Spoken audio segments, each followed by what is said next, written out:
Hi everyone and welcome back to another video. So if your Goodnotes library is starting to feel messy, don't worry. With a few simple strategies, you can turn it into a clean, structured system that saves your time every day. In this guide, I will show you step by step how to organize your Goodnotes library like a pro, simple, practical, and efficient. First thing, create folders. Okay, so go to your library, home screen, tap new, okay, and then choose folder.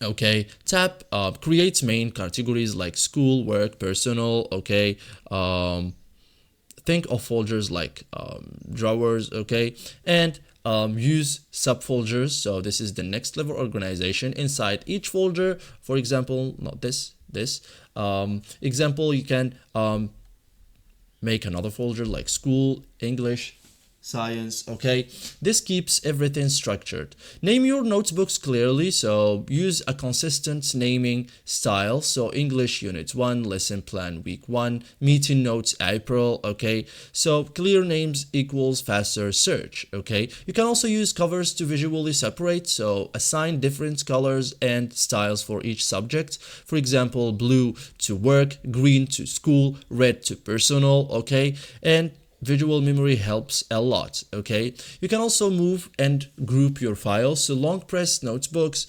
to move and drag into correct folder. Okay, keep everything in its place. Okay, so this is it guys for today's video. Thank you for watching guys, and see you guys in the next tutorial.